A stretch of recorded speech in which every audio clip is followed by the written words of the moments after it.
You don't procrastinate because you're lazy. You pause right before the moment something could define you. And once you see why you won't trust your delay the same way again, think about it. You open your laptop. The file is right there.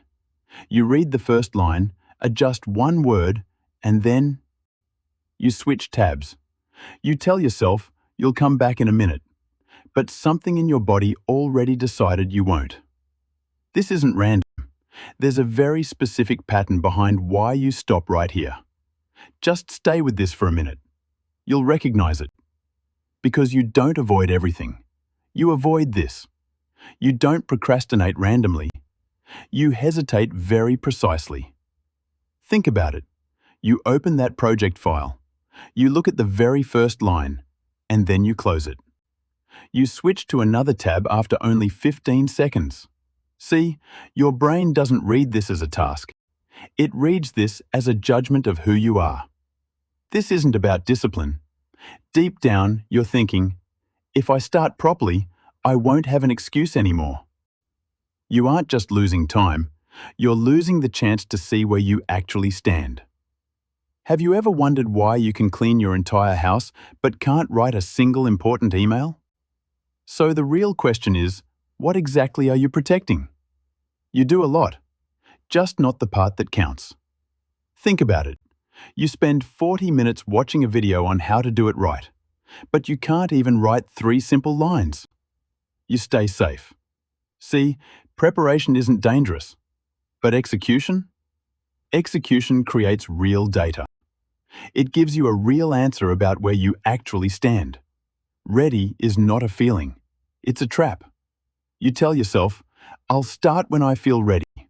But while you wait, you're only accumulating the feeling of doing something.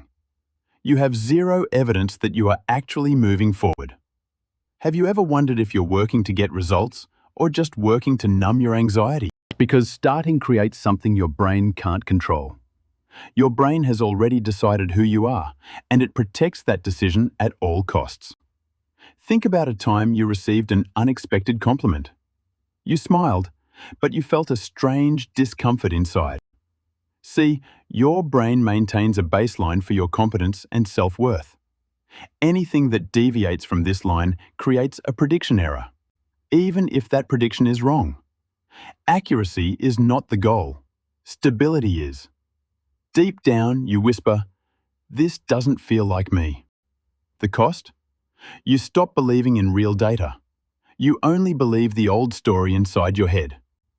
You'd rather accept a familiar failure than an unfamiliar success.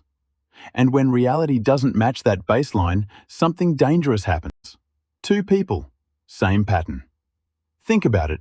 Either you stay up late right before a big day, or you keep saying, I'm not ready, even when you've done all the work. Different excuses, same destination.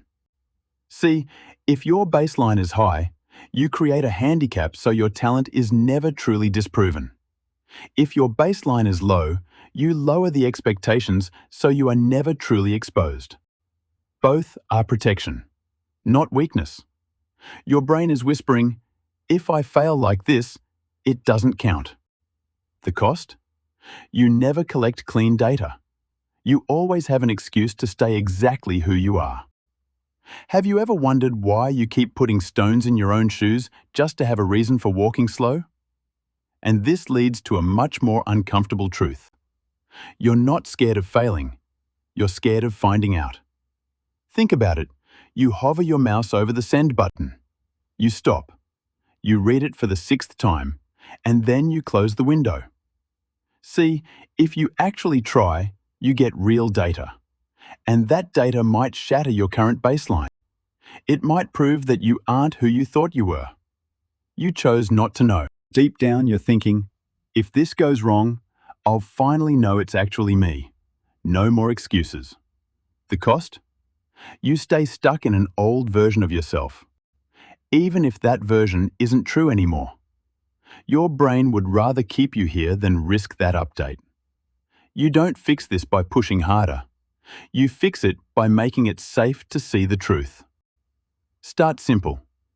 Write down exactly what you're feeling. I feel tight in my chest, I think I will fail. See, writing creates distance between you and the emotion.